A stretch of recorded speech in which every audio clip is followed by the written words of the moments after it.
Hi, everybody. It's Dennis again with Bleeple, and I'm actually with Corey Shearer. And Corey, thanks for joining us on this. So Corey's here as well to support Russell, and we've been talking a lot. There's a lot of passion regarding this candidate, and I think that not only does he have an impeccable resume, and actually being able to teach business and being a successful businessman, but was the passion about this job, was that one of the things that drew you to Russell? Definitely. I'm glad you asked that.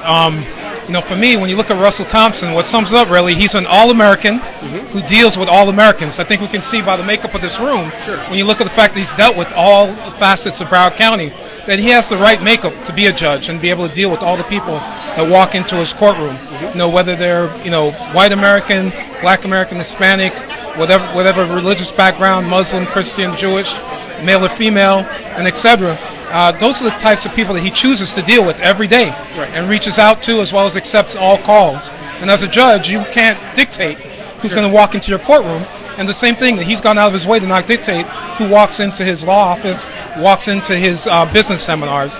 He's been very much somebody who has reached out to all. And I think that's something that brings out passion in people. Sure, absolutely. And I think the other thing is that, he mentioned to us when we talked to him earlier about the fact that you hear small claims court, but it's not small claims to those individuals. I mean, that's a huge priority and everything, and I think that shows him, it shows a lot of empathy and it shows a lot of compassion that he has.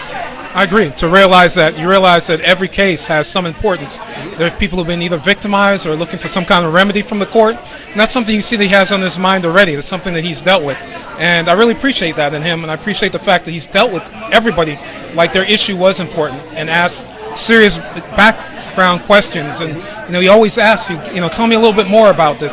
Let me hear a little bit more about. He's not, somebody who's abrupt or just trying to get to just the basic facts. He really wants to get into things and find out more about what the issues are. Yeah, and I think that's great too. He even mentioned earlier is that the fact that, maybe he wants to investigate more, like you said, and maybe they don't like the decision at the end, but at least they'll respect the fact that he took that extra mile and gave them the time and the respect that they deserve, no matter who it is. I agree. To think that their issue is important and is of some import, as well worthy of his focus and his attention and doing the best job possible. That's all that we could ask of any judge. That's fantastic. I know that's what we'll get from Russell Miller Thompson when he sits on. Fantastic. Well, listen, Corey, pleasure meeting you, and thanks very much. And folks, we'll be back a little bit later with some more folks here.